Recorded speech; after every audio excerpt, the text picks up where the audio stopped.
Bueno, buenas tardes a todos. Bienvenidos al Museo Malvinas, que sigue siendo entrada libre y gratuita, es importante decirlo. Gracias por venir a la presentación de este libro, Las Malvinas entre el derecho y la historia, refutación del folleto británico Más allá de la historia oficial, la verdadera historia de las Falklands Malvinas. Estamos con ambos autores, Marcelo Cohen a mi derecha, Facundo Rodríguez a mi izquierda. Yo solo le voy a robar unos minutos para explicarles por qué nos parece importante tanto presentar este libro acá como el libro en sí mismo, para luego darle la palabra a las autoridades en el punto, que son efectivamente los autores del libro. Fundamentalmente, el libro tiene una finalidad que es refutar un texto oficioso, podríamos decir, que circula de hace tiempo, que tiene que ver con una impugnación a los títulos argentinos en relación con las Islas Malvinas. El libro en ese sentido es muy recomendable porque es muy riguroso en términos de tomar punto por punto esa argumentación contraria a la posición argentina y desmontarla tanto en términos, uno diría, de simple sentido común en algún caso, lo cual ya habla de lo endeble de la postura contraria, como con un aporte histórico y documental muy interesante, muy importante. Le decía a Marcelo antes de empezar que este libro sí tendría que ser oficial, en términos de que si uno se pone a revisar cuestiones que tienen que ver con política de Estado argentinas en relación con Malvinas, lo que emerge después de leer este libro es que hay cosas que no nos debemos hacer. Me gustaría plantearlo en estos términos. Nosotros estamos en un Museo Nacional sobre Malvinas, que en su creación fue concebido como un lugar que expresa el compromiso profundo de los argentinos con Malvinas.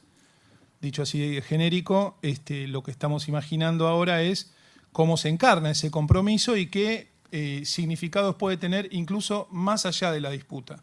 Eso es un gesto estatal concreto que tiene que ver con profundizar cuestiones políticas que nos llevan a una disputa muy larga con Gran Bretaña, que tienen que ver, y eso es lo que es complejo en cuanto a tramitar el tema, con cuestiones que hoy por hoy a veces son más de identidad política de derecho internacional, por decirlo de alguna manera, es decir, que lo que nosotros imaginamos para el museo es utilizarlo como una plataforma para pensar qué quiere decir que las Malvinas son argentinas, qué significa reclamar las Malvinas en cuanto a disputa con Gran Bretaña y qué nos obliga a pensar en términos de país atlántico en relación con esa disputa. Pensamos que una iniciativa que es estatal tiene que ver con eso, con ofrecer elementos a nosotros ciudadanos para proyectar las cuestiones políticas más allá incluso de lo que nos atañe en el tiempo que nos toca vivir, lo que vivimos nosotros. Y en ese sentido es que decía que un trabajo como debería ser un texto oficial en términos de sostener una política, porque precisamente lo que hace es, en este caso concreto, y en todo caso me corregirán después, hacer aquello que el Estado no hace, que es ofrecer una serie de elementos para volver más sólida una posición en una disputa. Esto que sucede con este trabajo sucede también, por ejemplo, en relación con el conflicto del 82. Nosotros no tenemos una historia oficial de la Guerra de Malvinas todavía hoy. No tenemos una cosa así.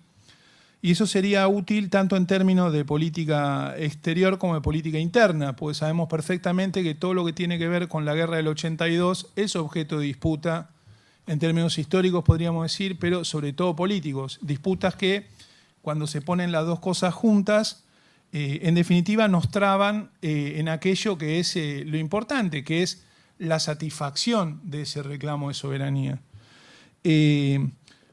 Nosotros no tenemos algo así como una unidad que construya discursos homogéneos en relación con lo que como Estado tenemos que decir sobre el tema. ¿Por qué digo esto? Porque habrán visto que de fin de año a esta parte hubo en 3 o 4 ocasiones noticias en cuanto a omisiones del mapa de Malvinas en publicaciones oficiales o la publicación del nombre en inglés etcétera. Uno puede leer eso de dos maneras. Lo puede leer como una política deliberada, yo no estoy en esa sintonía, tengo que decirlo, o lo puede leer como un síntoma cultural, que es como lo que a mí me interesa leerlo. El síntoma cultural, me parece a mí, es que de algún modo hemos sido perezosos en términos de reforzarnos en aquello que ya sabemos o aprendimos a saber, que es que las Malvinas son argentinas, y nos hemos esforzado bastante menos por afilar mejor nuestras herramientas argumentales para dar esa discusión. Es decir, me imagino un memo de cierto porte circulando entre nuestros funcionarios de determinado nivel para saber el estado de la disputa, qué decir, cómo decirlo y en qué circunstancia para que haya un discurso homogéneo, no en términos totalitarios, sino en términos que es una posición oficial, en definitiva. Publicar una tarjeta, emitir un documento o hablar en público tiene que ver con eso. Y hemos sido perezosos en pulir esas herramientas. A mí me parece que el libro de Cohen y Rodríguez es una herramienta en términos de revisar los argumentos que tienen que ver con todo lo que son nuestros títulos en relación con Malvinas y con algo que, sobre todo desde el llamado gobierno isleño se sostiene últimamente, pero también del gobierno británico, tiene que ver con la cuestión de la autodeterminación. A mí me parece que tiene todo el sentido que los que estamos aquí hoy estemos presentando este libro, tiene un tiempo ya, pero es muy bueno que estemos aquí en Malvinas hablando de él. Nuestra invitación a leerlo y el agradecimiento a los autores para que nos cuenten con mayor precisión en qué consiste este aporte, creo yo, a lo que es la posición argentina en relación con el tema. Así que le damos la palabra a los autores. En 2008, dos autores británicos publicaron un folleto, tanto en inglés como en español, con el objeto, según ellos, de contar la verdadera historia de las Malvinas. Sin embargo, el opúsculo no se trata más que de un intento de reescribir la historia y de atacar la sólida posición argentina mediante inexactitudes, falacias y supuestos hechos que son esgrimidos por primera vez en los largos... Perdón, ¿se escucha? Perdón, porque es como... La tergiversación de los hechos de la que hace gala el folleto los ha llevado incluso a contradecir las posiciones adoptadas por el Reino Unido a lo largo de la disputa. Asimismo, a través de la amplia difusión con la que contó el folleto, varios individuos se han aventurado y han acompañado y ampliado estos nuevos, aunque no novedosos, argumentos. El libro refuta todos y cada uno de ellos desde una perspectiva histórico-jurídica. Tratando de seguir en lo posible el orden de los argumentos desarrollados por el folleto británico, la primera de las cuestiones que abordamos es la referida al descubrimiento de las islas y al expreso reconocimiento británico de la soberanía española. En este primer capítulo demostramos cómo el argumento de que fueron marinos británicos quienes por primera vez avistaron las islas no resiste el menor análisis y cómo los autores del folleto reconocen que una nave española pasó varios meses en las islas 50 años antes del pretendido descubrimiento británico. De igual modo, aun siendo temas secundarios, demostramos lo pueril del intento de los autores de desacreditar el otorgamiento de cartas pontificias y del Tratado de Tordesillas. Por último, en este capítulo, mediante el análisis de la red de convenios de la que eran parte España y Gran Bretaña en los siglos XVII y XVIII, ponemos fin al intento infructuoso del folleto británico de menoscabar la importancia del reconocimiento británico de la soberanía española sobre la región austral del continente americano. En el segundo capítulo, nos abocamos a analizar los primeros asentamientos en las islas durante el siglo XVIII y las controversias surgidas entre Francia, España y Gran Bretaña, producto de los mismos. El lector podrá observar cómo Francia fue el primer ocupante de las Malvinas, pero de forma inmediata reconoció la soberanía española preexistente, transfiriendo sus intrusos establecimientos a sus legítimos soberanos. De igual modo, demostramos cómo la ocupación británica de un puerto en una de las islas menores del archipiélago fue contraria a los tratados preexistentes, tardía, precaria, secreta y luego abandonada. Intentamos echar luz sobre el incidente de 1770 y analizamos los acontecimientos que llevaron al abandono total británico de las islas en 1774. Abandono que no fue un simple retiro físico, sino que configuró un abandono total de toda reivindicación sobre las Islas Malvinas.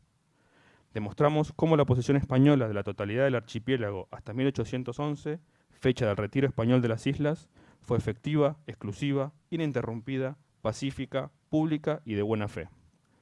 El lector podrá observar cómo en este periodo, desde 1774 hasta 1811, no existe el más mínimo acto estatal británico, ni siquiera la más mínima reivindicación de soberanía sobre las Malvinas, en contraposición a la innumerable cantidad de actos de poder público continuos e incontestados realizados por la corona española durante 4 décadas.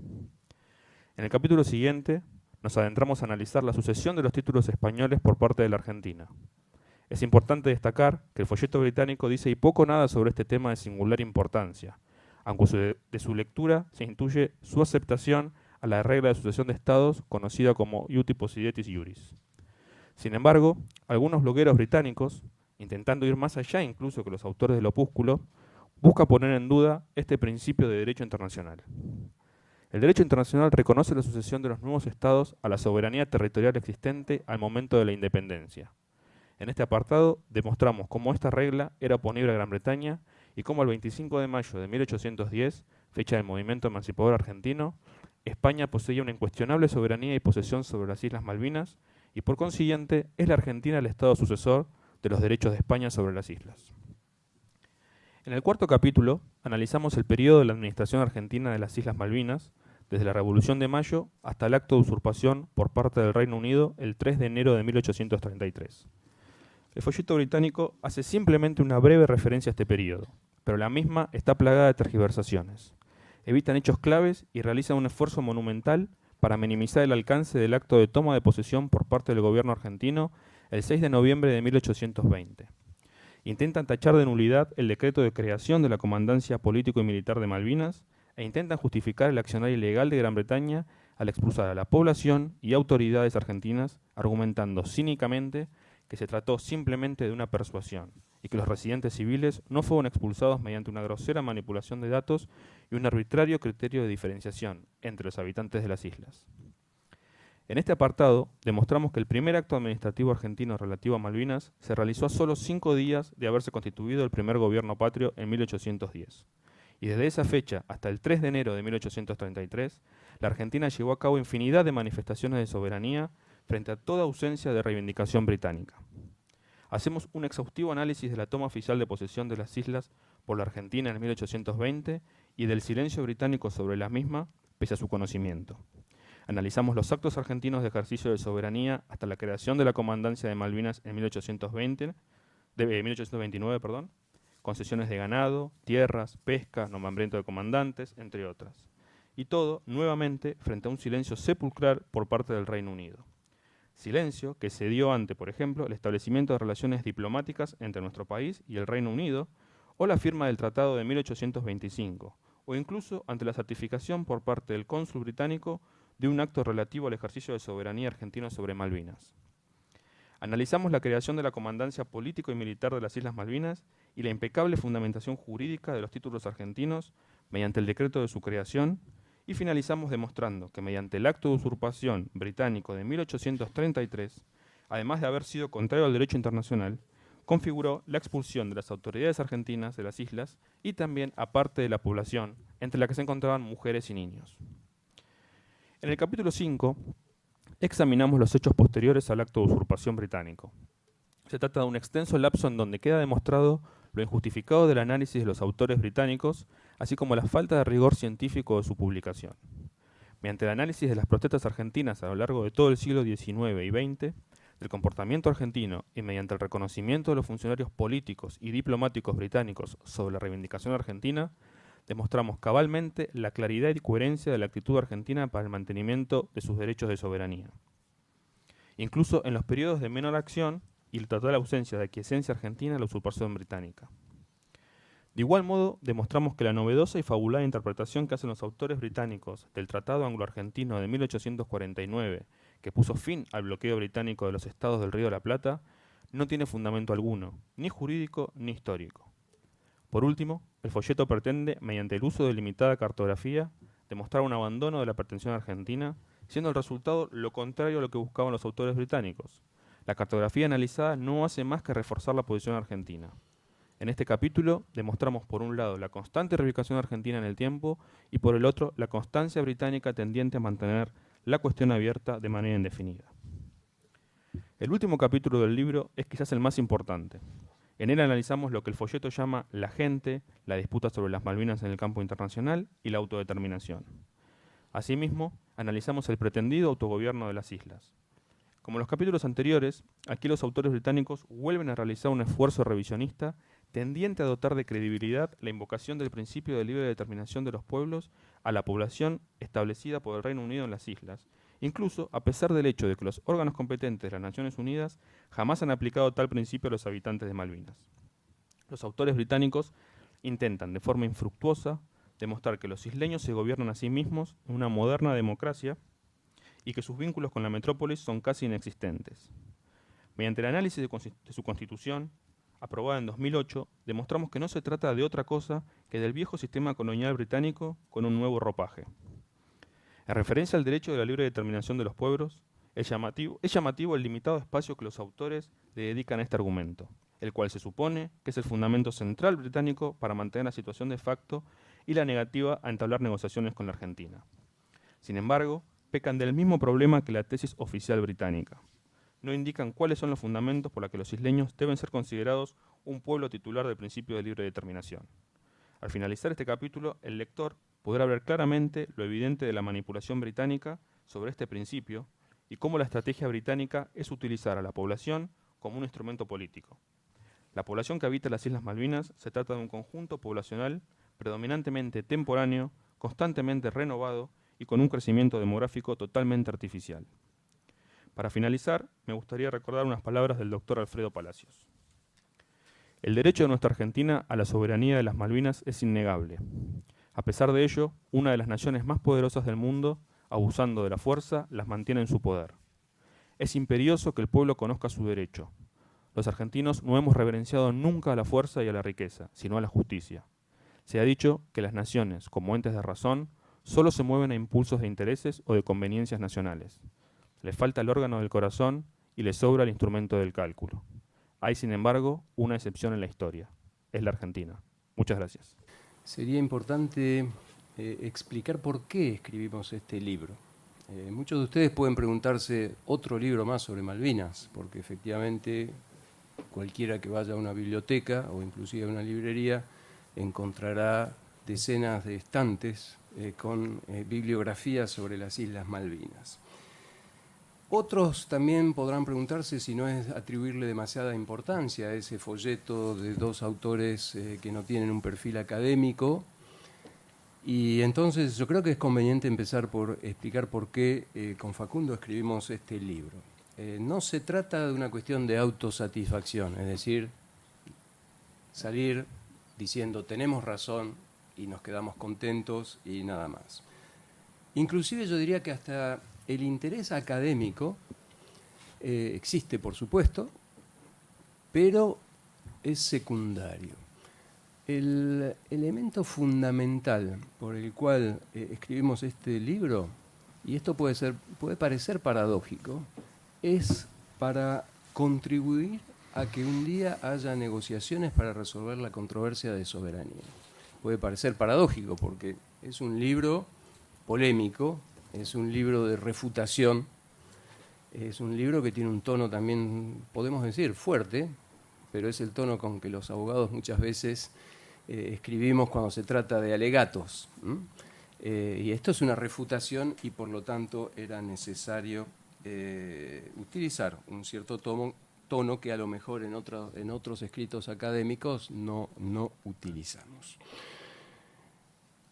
La cuestión de este folleto que apareció y que tuvo gran circulación en los medios británicos en el 2008, y es interesante destacar, ya no está más en Internet, lo han sacado de Internet. El folleto que refutamos lo han sacado de Internet. Es muy interesante este aspecto. Pero si refutamos ese folleto es porque los argumentos utilizados en ese folleto, que son argumentos revisionistas, en el sentido de que se trata de argumentos que modifican inclusive lo que ha sido tradicionalmente la posición británica, argumentos que el Reino Unido no invocó nunca desde el siglo XIX hasta el día de hoy. Pero esa argumentación utilizada en el folleto poco a poco se fue transformando en posición oficiosa del Reino Unido. Por ejemplo, Facundo recién mencionaba la interpretación novedosa del Tratado Arana-Southern de 1849, por el cual se pone fin al bloqueo del Río de la Plata. El argumento del folleto es que mediante ese tratado Argentina renunció a su reivindicación de soberanía sobre las Islas Malvinas. El Reino Unido oficialmente, en un documento que transmitió a la Asamblea General de las Naciones Unidas en el 2013, por primera vez en la historia del conflicto, menciona este argumento, que la Argentina renunció a su reivindicación con la conclusión del Tratado Arana-Southern. Por eso la importancia. También toda una serie de otros argumentos, por ejemplo, en la versión de este folleto que refutamos, Vernet fue a las islas con autorización británica. Y en 1832 ocurre, según este folleto, la primera invasión argentina a las Islas Malvinas. Esos argumentos han sido desarrollados, por ejemplo, por funcionarios de la llamada Asamblea Legislativa de las Islas en el Comité de Descolonización. Es decir, estos argumentos que aparecían en ese folleto, hay otros folletos que están y también en el sitio oficial del llamado Gobierno de las Islas. Muchos de esos argumentos están y se lo utilizan ya oficialmente. Por eso la importancia que nosotros atribuimos a refutar. Y cabe decir que pasaron muchos años y no ha habido, desde el 2008 en que apareció por primera vez este folleto, no hubo una reacción. Y nosotros creíamos que era fundamental responder a esta argumentación revisionista. Y el objetivo de ese folleto, del folleto británico, era de crear la imagen de que la reivindicación argentina es absurda. Ese objetivo británico, ese objetivo de los autores del folleto, que son miembros de una asociación que es el lobby anti-argentino en el tema de la disputa de soberanía, que es la Falkland Islands Association. El objetivo es convencer a los legisladores británicos, convencer a la población de las islas y al resto del mundo y a la opinión pública argentina que la argumentación argentina no tiene fundamento alguno, que es absurda y que, por lo tanto, no se puede ni siquiera empezar a discutir. Porque efectivamente, si aquel con el cual hay que discutir la existencia de un conflicto piensa que la reivindicación es absurda, no verá ningún interés en negociar algo si el que viene con la otra posición tiene una posición absurda. Por eso consideramos que era fundamental refutar esa posición. Y al hacerlo, yo creo que también surge otro aspecto del interés de este libro, que es mostrar en apretada síntesis, ¿sí? Porque mucho de lo que decimos, por supuesto, no es la primera vez. Usamos algunas fuentes que por primera vez están mencionadas en una publicación, pero la mayoría de todos estos argumentos son argumentos que son inclusive bien conocidos por aquellos que se ocupan de la cuestión. Pero hemos resumido en 300 páginas los principales argumentos de las dos partes. Y quien lee este libro puede tener cuáles son los argumentos británicos y cuáles son los argumentos argentinos y verá la refutación de los argumentos británicos. Y a nuestro entender, la justeza de la posición argentina. Y también surge del libro algo que me parece fundamental, la coherencia de la Argentina en el tiempo. Muchas veces nos acusan a los argentinos de ser incoherentes en diferentes aspectos de nuestra vida. Aquí es un ejemplo claro de un aspecto de nuestra historia, de nuestra sociedad en la cual hay una coherencia en el tiempo. Si uno lee lo que el coronel Jewett explica como argumentos de la soberanía argentina en 1820, si uno lee el decreto fundamental del 10 de junio de 1829 en el que se crea la Comandancia Política y Militar de las Islas Malvinas y la explicación de por qué las islas son argentinas, eso que se dice en 1820, eso que se dice en 1829 no ha cambiado. Nuestra posición es la misma desde que la cuestión Malvinas existe. Y si uno la compara con la posición británica, verá que es una posición cambiante, que a veces el Reino Unido invoca algo que después deja de lado y que invoca un nuevo argumento y que al cabo del tiempo lo que queda es el argumento de la fuerza, porque en este conflicto obviamente está quien tiene la fuerza y quien tiene el derecho. La fuerza sabemos de qué lado está y el derecho nosotros hemos querido demostrar también de qué lado está.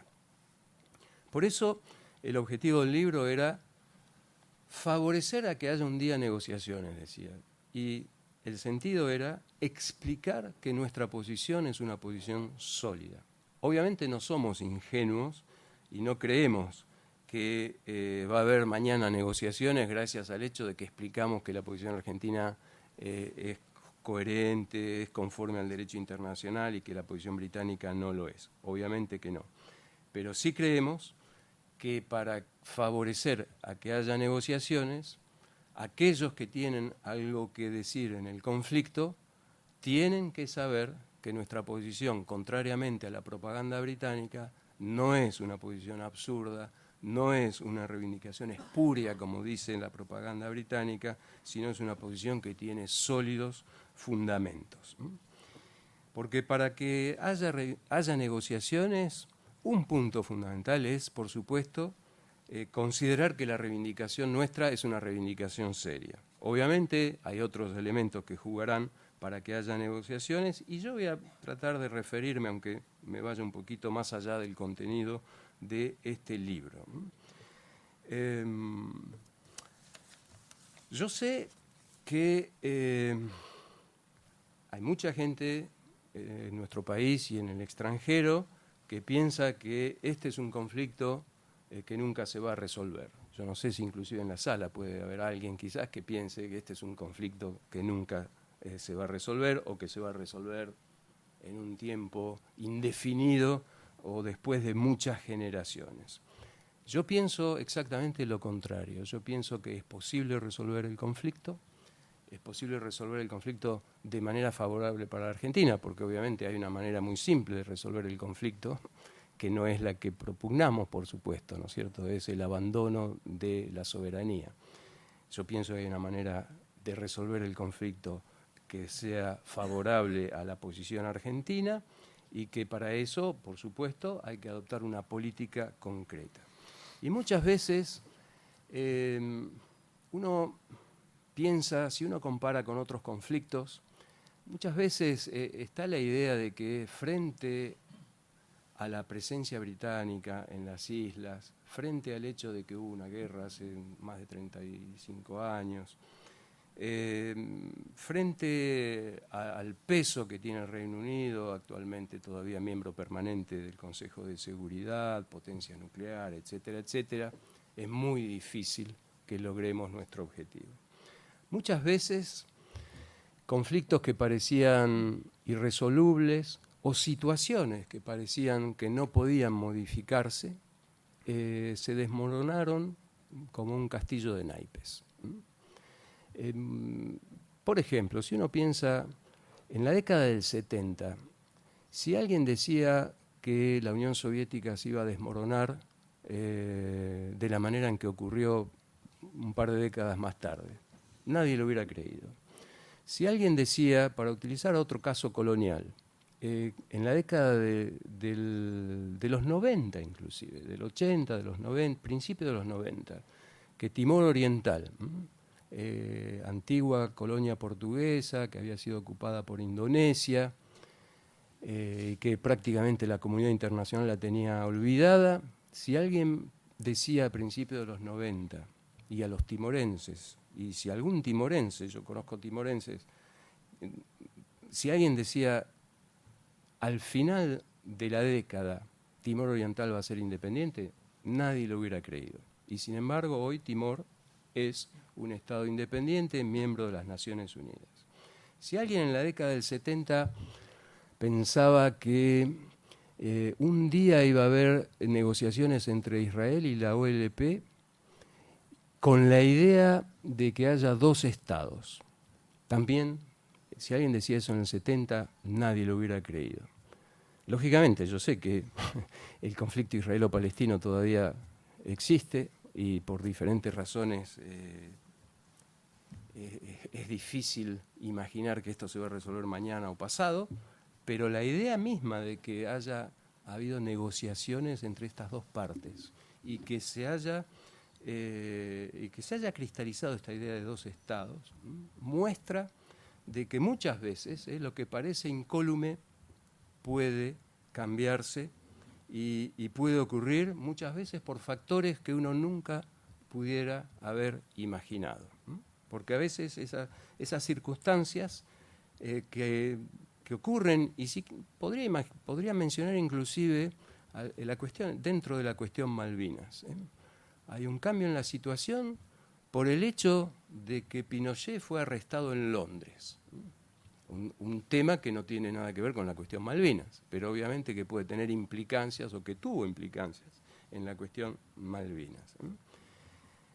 Estos son aspectos que me parecen importantes señalar. Y yo hablé de que el objetivo del libro es favorecer a que haya negociaciones. Pero hay que prepararse para cuando haya negociaciones. ¿Y qué significa hay que prepararse para cuando haya negociaciones?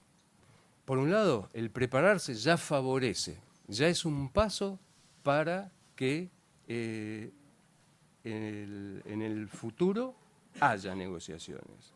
Pero prepararse significa en particular la preparación de una propuesta concreta, la elaboración de una propuesta concreta para la solución del conflicto de las Islas Malvinas. Es decir, ¿cómo imaginamos las Islas Malvinas cuando la controversia esté resuelta?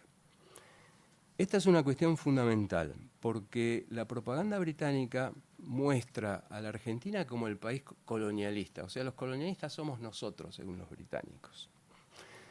Entonces, una manera de refutar también esta propaganda, porque muchas veces nos enfocamos en aspectos bien puntuales, pero dejamos de lado toda esa propaganda que con mucho método el Reino Unido desarrolla en diferentes ámbitos.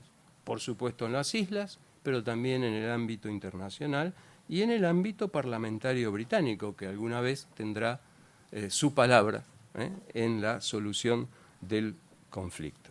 Y también es útil para explicar en el ámbito de nuestra sociedad, porque en nuestra sociedad está bien imbuida la idea de que las Malvinas son argentinas, pero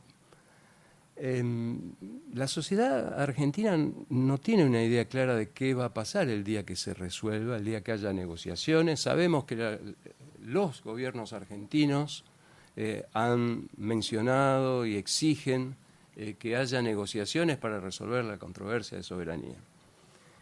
Pero no sabemos qué es lo que vamos a plantear. Y entonces el día en que, supongamos, haya negociaciones y haya una propuesta argentina y al final de las negociaciones haya un acuerdo, y ese acuerdo va a tener que presentarse a las opiniones públicas respectivas, ¿qué puede pasar? Si no se sabe cuál es nuestro objetivo, y nuestro objetivo en toda negociación no puede ser el objetivo de máxima o el absoluto. Y yo insisto en esto porque la Argentina desde ya no plantea el argumento de máxima. En una controversia de soberanía en la cual el Estado A dice que es el soberano y el Estado B dice lo mismo, y se trata del mismo territorio, quien gana en una controversia clásica de soberanía, quien gana después hace lo que quiere en ese territorio. Nosotros no decimos vamos a hacer lo que queremos, nosotros decimos, y esa es la disposición transitoria de la Constitución, soberanía argentina, respetando el modo de vida de los habitantes. Y aquí, en estos dos aspectos, porque la posición argentina tiene estos dos aspectos, soberanía argentina, respeto del modo de vida de los habitantes. Quiere decir que la Argentina no va a hacer ni propone hacer todo lo que quiera en las Islas Malvinas, ¿no? Porque si la posición de máxima sería si la Argentina, si se le reconoce la soberanía, si la Argentina quiere que el territorio esté poblado por 30.000 personas que vengan del continente, podría hacerlo. En el marco de esta idea de respeto del modo de vida de los habitantes, la situación es diferente. Y en los dos aspectos de la disposición transitoria de la Constitución hay un amplio abanico de posibilidades, tanto en la noción de soberanía, porque muchas veces la parte adversa dice lo único que quiere la Argentina es que se reconozca que tiene razón y que entonces no se puede negociar. Pero tanto en la noción de soberanía como en la noción del respeto del modo de vida de los habitantes hay diferentes variantes. Y yo siempre menciono el ejemplo de China. China tiene soberanía sobre Hong Kong, pero la manera en que China ejerce la soberanía sobre Hong Kong no es la misma de la manera que ejerce soberanía sobre Shanghái. Es decir, la propia palabra soberanía, el concepto de soberanía, puede tener diferentes manifestaciones, por un lado. Y por el otro, el respeto del modo de vida de los habitantes. Es decir, por un lado, demostrar la justeza de nuestros argumentos. Es decir, no estamos reivindicando algo absurdo. Esto tiene un fundamento sólido y si la controversia existe es por culpa del Reino Unido. Porque el Reino Unido, desde que simplemente por un acto de fuerza impuso su control sobre el territorio, desde entonces se negó a negociar, salvo el periodo de negociaciones que se abrió con la resolución 2065 y que duró hasta 1982. Pero para que haya una propuesta concreta de solución de la controversia, hace falta que en la Argentina haya una política de Estado. La política de Estado no significa simplemente que cuando el ministro de Relaciones Exteriores argentino va a Nueva York al Comité de Descolonización, los parlamentarios de todos los partidos, del gobierno, de la oposición, lo acompañen. Está bien que los acompañen, por supuesto, pero eso no es política de Estado. Política de Estado significa elaboración de propuestas en común. No es una propuesta de un gobierno, cualquiera fuera su color político, sino la propuesta de la República Argentina. Y eso significa consensuar políticas, que lo que proponemos o lo que aceptamos sea el objeto de un consenso. Y yo siempre digo que hay ejemplos no lejanos, inclusive en la parte sur de nuestro continente, nuestros vecinos, Bolivia, Chile, en sus controversias que tienen entre ellos. En ambos casos se aplica una política de Estado. Y el oficialismo y la oposición, en ambos casos, consensuan sus posiciones cuando dirimen su controversia. Entonces, ¿qué quiere decir? Que si hay alguna vez un problema, todos son responsables y que si le va bien al país, todos son los que ganan. Y esto, que lo pueden hacer nuestros vecinos, yo pienso que también podemos hacerlo nosotros. El libro explica, como lo mencionaba Facundo, por qué no es aplicable el principio de libre determinación de los pueblos, que es un principio de carácter jurídico. Nosotros hacemos un análisis jurídico. ¿Por qué no es aplicable el principio de libre determinación de los pueblos a los habitantes actuales de las Islas Malvinas? Pero esto no quiere decir, porque esta es otra parte de la propaganda británica, que menospreciamos a los isleños. La propaganda británica dice para la Argentina los isleños son cosas, no son personas, no son seres humanos que tienen derechos, etcétera, etcétera, etcétera.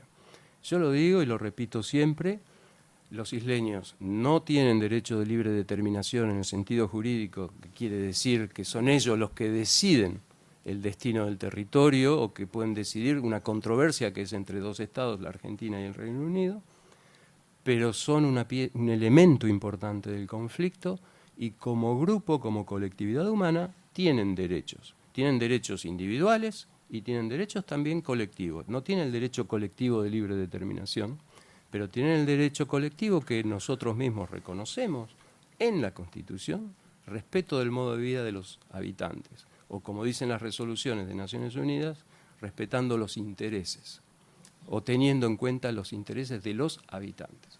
Los habitantes es una comunidad, es una colectividad. Por lo tanto, hay que implementar qué quiere decir en la Constitución el respeto del modo de vida de los habitantes o tener en cuenta los intereses. Y aquí hace falta una política también inteligente, es decir, la élite de las islas, aquellos que controlan la economía y la política de las islas, que es un grupo reducido, no quiere contactos entre las islas y el continente.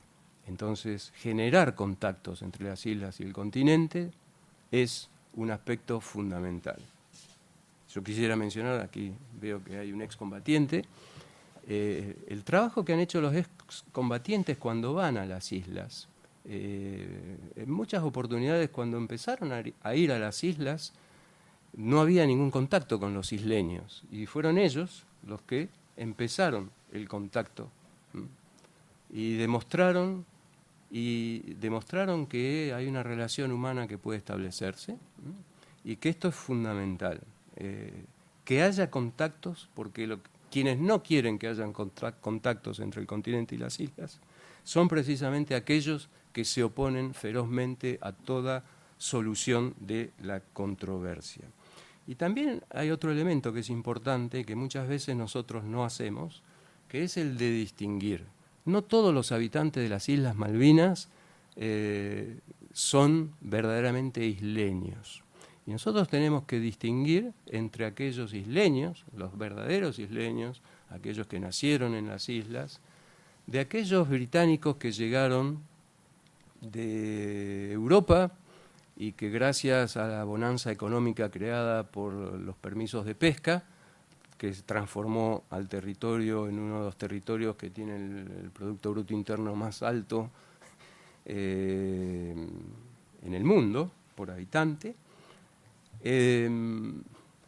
son dos situaciones diferentes. Y muchos de estos que llegan del Reino Unido y que dicen que nosotros los isleños, y que inclusive hablan como representantes de los isleños, yo creo que hay que distinguir. Y no se hace muchas veces y se mete todo en la misma bolsa de una manera que no es favorable.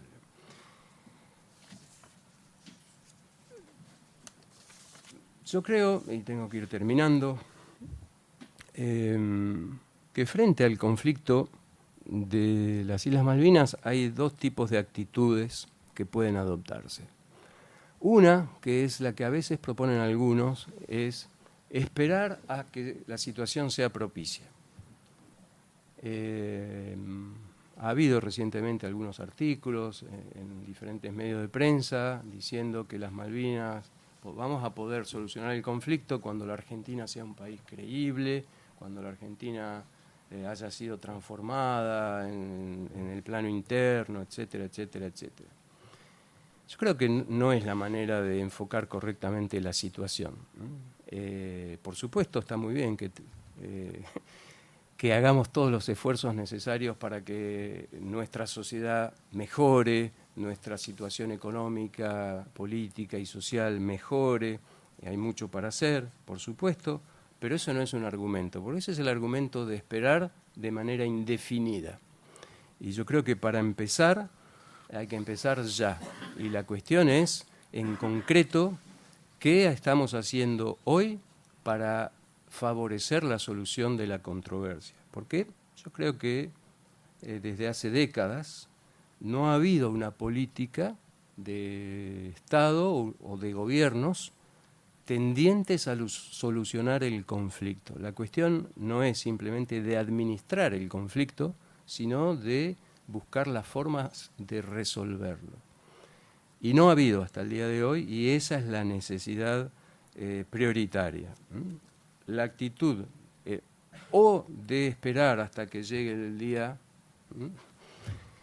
como esperar al Mesías casi, o bien prepararse y actuar para facilitar que el día llegue. Y también es importante saber explicar qué queremos y qué quiere el Reino Unido. ¿Qué queremos los argentinos? Queremos el reconocimiento británico de la soberanía argentina y el fin del control británico fáctico. Ese es el objetivo nuestro. ¿Qué quiere el Reino Unido? El Reino Unido quiere el mantenimiento indefinido de la situación actual. Está cómodo con esta situación porque la Argentina no la puede modificar. Ni siquiera se plantean buscar una definición de la cuestión. Ni siquiera se plantean. El objetivo no es que la Argentina abandone su reivindicación porque saben que eso es una tarea muy difícil. Pero el mantener indefinidamente esta situación, sí, porque quien controla el territorio es el Reino Unido, la Argentina puede continuar reivindicando, puede continuar emitiendo un comunicado cada 3 de enero o cada 10 de junio, pero si no hace nada para modificar la situación, esta situación va a continuar. Yo creo que aquí también hay un problema yo diría, de psicología social. La disputa de soberanía forma parte de nuestra identidad. Todos los aquí presentes hemos nacido y la disputa de soberanía ya existía. Hemos crecido y la disputa de soberanía continúa. Entonces, y esto pasa también, yo trato muchas veces de comparar y de tomar ejemplos de otro tipo de conflictos, ¿no? Hay muchos conflictos en los cuales el conflicto en sí es un elemento de la identidad de los pueblos. Y aquí este conflicto forma parte de nuestra identidad.